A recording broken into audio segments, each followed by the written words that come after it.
தங்கம் TV நேயர்களுக்கு வணக்கம். இன்னைக்கு பார்த்தீங்கன்னா பல் சம்மந்தப்பட்ட நிறைய பிரச்சனைகளை தெரிஞ்சுக்க நம்ம கூட டாக்டர் பிரியா தீபக் தான் இருக்காங்க. வணக்கம் மேம். வணக்கம். எப்படி இருக்கீங்க மேம்? நல்லா இருக்கேன்.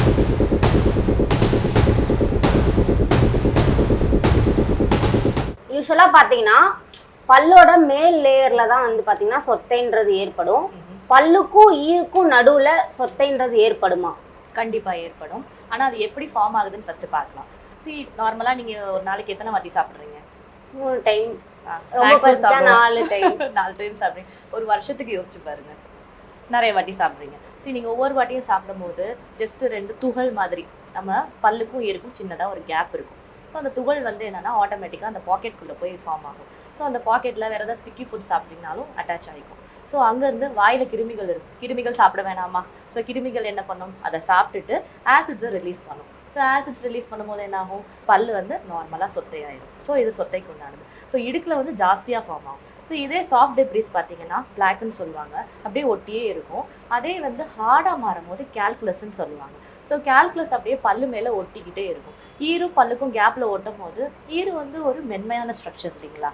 ஸோ என்ன ஆகும்? அது உரச ஆட்டோமேட்டிக்காக ஈரு வந்து புண்ணாயிரும். ஸோ ஈரு வந்து பல்லு கூட தான் ஒட்டியிருக்கும், அழுக்கோட ஒட்டாது. ஸோ ஆட்டோமேட்டிக்காக பல்லு ஈரு இறக்கம் ஆனதுக்கப்புறம் அப்படியே அது எக்ஸ்போஸ் ஆகும்போது எல்லா ப்ராப்ளம்ஸும் ஸ்டார்ட் ஆயிடும். இதுதான் அதோட ப்ராசஸ்.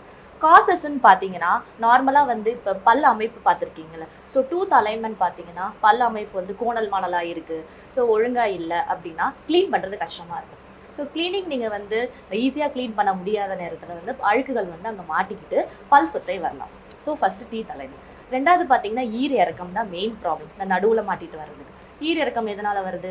நார்மலாக பார்த்தீங்கன்னா டயபெட்டிஸ்னால வரலாம், ஏஜ் ஃபேக்டர்னு ஒன்று இருக்குது, ஸோ அதனாலையும் வரலாம். மூணாவது பார்த்தீங்கன்னா புவர் ஓரல் ஹைஜீன், ஒழுங்காகவே மெயின்டைன் பண்ணியிருக்க மாட்டாங்க, அழுக்கோடே வருவாங்க. ஸோ இதுதான் அதோட காரணங்கள். ஸோ நம்ம எப்படி இது ப்ரிவெண்ட் பண்ணலான்னு ஃபஸ்ட்டு பார்க்கலாம். ப்ரிவென்ஷன் பார்த்தீங்கன்னா நார்மலாக வந்து நீங்கள் வந்து ப்ரஷிங்க்கு அதிகமாக நீங்கள் வந்து முக்கியத்துவம் கொடுக்கணும். ஸோ மார்னிங் அண்ட் நைட் கண்டிப்பாக ப்ரஷ் பண்ணணும். ப்ளஸ் இந்த இடுக்கில் மாற்ற அழுக்குகளில் வந்து எப்படி எடுக்கலாம்னா இன்டர்டென்டல் ப்ரஷஸ்ன்னு தனியாக விற்கிறாங்க, அப்புறம் ஃப்ளாசிங்னு இருக்குது. ஸோ இது ரெண்டையுமே நீங்கள் யூஸ் பண்ணிங்கன்னா கொஞ்சம் நீட்டாக மெயின்டைன் பண்ணணும். இன்னொன்று வந்து வாய் கொப்பளிக்கிறது வந்து அதிகப்படுத்தணும். ஸோ அதிகப்படுத்துங்கிற முறையில் வந்து உங்களுக்கு அந்த அழுக்குகள் ரொம்ப சேராது அந்த பாக்கெட்டில். ப்ளஸ் 6 மாதத்துக்கு ஒரு தடவை சுத்தம் பண்ண சொல்லுவாங்களே, ஈரு சுத்தம் பண்ணுறது, அது பண்ணிங்கனாலும் அந்த அழுக்குகள் எடுத்துரும். ஸோ அதே இடத்துல அந்த ஈரு மெயின்டைன் ஆகும். சரிங்களா? ஸோ இதோட ட்ரீட்மெண்ட் வகைகள்னு பார்த்தீங்கன்னா இப்போ வந்து சொத்தையே வருதுன்னு வச்சுக்கோங்களேன், செக்கப்ஸ் நீங்கள் கரெக்டாக பண்ணிக்கிட்டிங்கன்னா கரெக்டாக இருக்கும். ஸோ 6 மாதத்துக்கு ஒரு தடவை கரெக்டாக செக்அப் பண்ணிக்கிறது, க்ளீனிங் பண்ணுறது, இதெல்லாம் ரொம்ப இம்பார்ட்டன்ட். இந்த சொத்தை வராமல் இருக்கிறதுக்கு ஃப்ளூரிடேட்டட் டூத் பேஸ்ட்லாம் இருக்குது. ஸோ அந்த டூத் பேஸ்ட்லாம் யூஸ் பண்ணிங்கன்னா ஆட்டோமேட்டிக்காக அந்த சொத்தை வரது கூட நம்ம ரிவர்சிபிள் ஆக்கிடலாம். சொத்தை வந்துருச்சு, ஆழமாக இருக்குது அப்படின்னா ஃபில்லிங்ஸ் பண்ணிக்கலாம். அந்த ஃபில்லிங்ஸை தாண்டி ரொம்ப ஆழமாக போய் வலி எடுக்குது அப்படின்ன பட்சத்தில் தான் ரூட் கெனால் பண்ணி அதை சரி பண்ணுவாங்க. இன்னொன்று வந்து இந்த கோடல் மணலாக இருக்குதுன்னு சொன்னேன் இல்லைங்களா, க்ளீன் பண்ணுறது கஷ்டமாக இருக்குது, அதை வந்து பிரேசஸ் ட்ரீட்மெண்ட் பண்ணி சரி பண்ணிக்கிட்டா ஸோ க்ளீனிங் கொஞ்சம் ஈஸியாக இருக்கும், அந்த இடுக்கில் போய் அழுக்கு மாட்டாது. ரெண்டாவது பார்த்தீங்கன்னா ஈரு வந்து இறக்கம் இருக்குது இல்லைங்களா, ஈரு வைத்தியம் தனியாக ஒரு அதுக்குன்னு ஒன்று இருக்குது. ஸோ வந்து ஸ்கேலிங் அண்ட் ரூட் பிளானிங் சொல்லுவாங்க, கியூரட்டாஜ்னு சொல்லுவாங்க. இதெல்லாம் வந்து க்ளீன் பண்ணி வச்சுக்கிட்டா ஈரு இறக்கம் இல்லாமல் அதை மெயின்டைன் பண்ணிக்கலாம். ஓகே. நார்மல் சொத்தைக்கும் இந்த பல்லுக்கும் ஈருக்கும் நடுவில் இருக்க சொத்தைக்கும் என்ன டிஃப்ரென்ஸ்? நார்மல் சொத்தைன்னு பார்த்தீங்கன்னா மேலேருந்து வரும்போது பார்த்தீங்கன்னா அது கொஞ்சம் டைம் எடுக்கும் வர்றதுக்கு. சைட்லேருந்து வரும்போது பார்த்தீங்கன்னா ஃபாஸ்ட்டாக போயிடும். ஸோ வந்து டீத்தோட ஸ்ட்ரக்சர்ஸ் பார்த்தீங்கன்னா 3 ஸ்ட்ரக்சர் இருக்குது இல்லைங்களா, மேலேருந்து வரும்போது அதை ட்ராவல் பண்ணுற டிஸ்டன்ஸ் அதிகமாக இருக்கும், சைட்லேருந்து வரும்போது சீக்கிரமாக போயிடும். ஸோ ஃபாஸ்ட்டாக அவங்களுக்கு மூமெண்ட்ஸ் அதிகமாக இருக்கும் அந்த சொத்தை போகிறது. ஸோ 2 பக்கத்தில் இருக்கிறதுனால நடுவில் இருக்கிறதுனா பக்கத்து பல் வந்து அஃபெக்ட் ஆகிறதுக்கு ஃபாஸ்ட் சான்சஸ் இருக்குது. அதுதான். இப்போ நார்மலாக டயபெட்டிக்ஸ் இருக்கவங்களுக்கு ஒரு சின்ன காயம் ஏற்பட்டாவே சரியாகிறதுக்கு ரொம்ப டைம் எடுக்கும் அப்படின்னு சொல்கிறாங்க. ஸோ அந்த மாதிரி இருக்கவங்களுக்கு வாய் சம்மந்தப்பட்ட பிரச்சனைகள் என்னென்ன ஏற்படும்? இப்போ சர்க்கரை நோயின்னு பார்த்துக்கிட்டிங்கன்னா நீரிழிவு நோயின்னு சொல்லுவாங்க. ஸோ வாய் வலி பிரச்சனைகள் அதிகமாக வரும் அவங்களுக்கு. ஏன்னா அவங்களோட எதிர்ப்பு சக்தியும் கம்மியாக இருக்குது, க்ளீனிங் பண்ணுறதும் அவங்களுக்கு கஷ்டமாக இருக்குது. அதிக பாதிப்புன்னு பார்த்தீங்கன்னு வச்சுக்கோங்களேன், அவங்களுக்கு வந்து ஈருக்கு தான் அதிக பாதிப்பு வரும். ஈருன்னு நீங்கள் பார்த்துக்கிட்டிங்கன்னு வச்சுக்கோங்களேன், ஈர் இறக்கம் இருக்கும், கம் ரெசிஷன் சொல்லுவாங்க. ஸோ ஈர் வந்து வீக்கமாக இருக்கலாம், சில நேரம் பார்த்தீங்கன்னா ரெட்டாக இருக்கும். அது இன்னொன்று பார்த்தீங்கன்னா சீல் படிஞ்சிருக்கும். பார்த்தீங்கன்னாலே அந்த ஈரெல்லாம் அப்படியே ஒயிட்டாக சீல் படிஞ்சிருக்கும், எல்லோயிஷ் கலரில் இருக்கும். இப்படிலாம் இருக்கும் போதே பார்த்தாலே அந்த ஈரு வந்து பிரச்சனையாக இருக்குன்னு நமக்கு தெரிஞ்சிடும். இன்னொன்று பார்த்தீங்கன்னா பல்ல நீங்கள் பார்த்தீங்கன்னா பல் சொத்தைகள் அதிகமாக இருக்கும். எதனால் வருதுன்னு பார்த்தீங்கன்னா நம்ம எச்சில் இருக்குது இல்லைங்களா, உமிழ்நீர்னு சொல்லுவாங்க, அதோட சுரக்கத்தை வந்து கம்மி பண்ணிடும். ஸோ கம்மி பண்ணும்போது என்ன ஆகும்? ட்ரை மவுத் ஆயிரும். அப்புறம் அதோட கலவையும் மாற்றிடும்.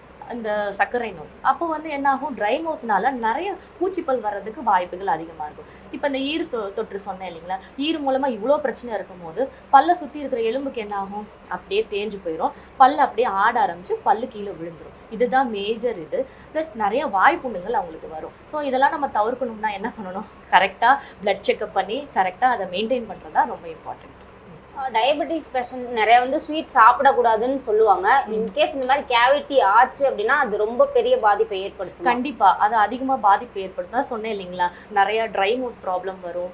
இப்போ இருக்கிறத விட அதிகமா அது வந்து செகண்டரி எஃபெக்ட்ஸா அதிகமா வந்து பூச்சிப்பல் அதிகமா ஃபார்ம் ஆக ஆரம்பிச்சிடும். ஸோ இருக்கிறத விட ஜாஸ்தியா வந்து இன்னும் ஆக்சிலரேட்டடா ப்ராப்ளம்ஸ் வர ஆரம்பிக்கலாம். இப்போ டயபெட்டிக்ஸ் இருக்கவங்களுக்கு பல் பிரச்சனை வந்து டயபெட்டிக்ஸ்னால தான் வருது அப்படின்னு எப்படி கண்டுபிடிக்கிறது? இப்போ பேஷண்ட் நம்மக்கிட்ட ஃபஸ்ட்டு வராங்க. ஸோ ஃபஸ்ட்டு கிளினிக் வரும்போதே பேஷண்ட் மெடிக்கல் ஹிஸ்ட்ரி ஃபஸ்ட்டு எடுப்போம். ஸோ அவங்கக்கிட்ட கேட்போம், என்ன மெடிக்கல் ஹிஸ்ட்ரியில் அவங்களுக்கு என்ன பிரச்சனை இருக்குது, என்ன மாத்திரை சாப்பிட்றீங்கன்னு கேட்போம். அதிலே அவங்களுக்கு தெரிஞ்சிடும். ஸோ அவங்க என்ன பண்ணுறாங்க, அவங்களுக்கு டயபெட்டிஸ் இருக்கான்னு தெரிஞ்சிடும். அடுத்து அவங்க பிளட் ரிப்போர்ட் கொண்டு வந்தாலே அடுத்து தெரியும். அடுத்து பேஷண்ட் வந்ததுக்கப்புறம் நம்ம பேசிட்டு தான் நம்ம அவங்கள அடுத்து பார்ப்போம். ஸோ அப்போ வந்து கிளினிக்கல் எக்ஸாமினேஷன் ஒன்று பண்ணுவோம். எக்ஸாமினேஷன் பண்ணும்போது என்ன பண்ணுவோம், வாயில் எப்படி இருக்குன்னு சொன்னால் முன்னாடி சொன்னேன் இல்லைங்களா, ஈறு எப்படி இருக்குது, ஈரில் இருக்கிற அந்த சீல் படிகிறது, ரெட் கலராக இருக்கிறது, ஆப்சஸாக ஃபார்ம் ஆகும். நம்ம உடம்புலலாம் முகத்தில் ஏதாவது பரு வர மாதிரி அந்த மாதிரி பாலாக வீங்கிருக்கும். அந்த மாதிரி பார்க்கும் போதே அதெல்லாம் தெரிஞ்சிடும். ஸோ ஈறு அப்படி இருக்குன்ட்டு. இன்னொன்று பார்த்தீங்கன்னா அது வந்து பாக்கெட்டுன்னு சொன்னேன் இல்லைங்களா, ஃபஸ்ட்டு ஒன்று உள்ள வரைக்கும் ஆழமாக போகிறது, அதை வச்சு செக் பண்ணுவோம்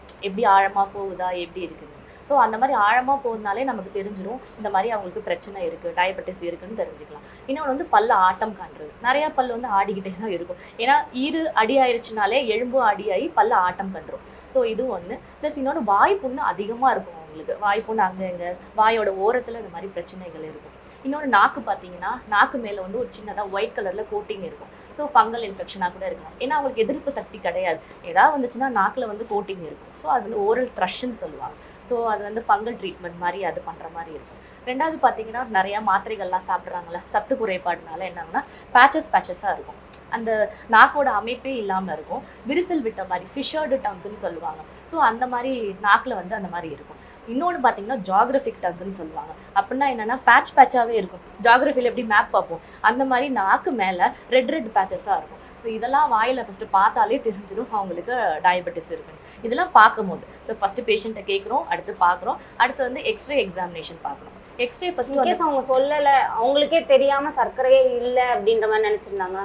இந்த மாதிரி அதான் சொல்கிறேன்ல, ஃபஸ்ட்டு பேஷண்ட்டை கேட்குறோம், அப்புறம் வாயில் இந்த மாதிரி அறிகுறிகளை பார்க்குறோம், அடுத்து வந்து எக்ஸ்ரே எடுத்து எலும்பு ஃபுல்லாக தேய்மானமாக இருக்குது அப்படிங்கிற பட்சத்தில் இந்த ப்ராப்ளம்ஸ் இருக்குங்கிறவ இதில் டயபெட்டிக்ஸ் தெரியும்னு நம்ம தெரிஞ்சுக்கலாம். அதுக்கப்புறமும் அவங்களுக்கு வந்து இன்னும் அக்யூரேட்டாக கண்டுபிடிக்கணும்னா பிளட் டெஸ்ட் எடுத்துகிட்டு கன்ஃபார்ம் பண்ணிக்க வேண்டியதான்.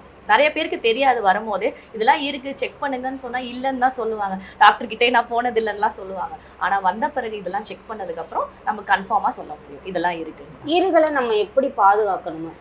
ஈறுகளை வந்து ரொம்ப கிளீனிங்க்கு அதிக ப்ரிஃபரன்ஸ் கொடுக்கணும். இப்போ பார்த்தீங்கன்னா ஒவ்வொரு டைமும் வந்து இப்போ ஃபாஸ்ட் மூவிங் வேர்டில் யாருமே ஒழுங்காக ப்ரஷ் பண்ணுறதும் கிடையாது. இஷ்டத்துக்கு ப்ரஷ் பண்ணிட்டு போயிடுவாங்க. ஒரு 2-3 நிமிஷம் அதுக்குன்னு ஒதுக்கி க்ளீன் பண்ணுறது ரொம்ப இம்பார்ட்டன்ட்.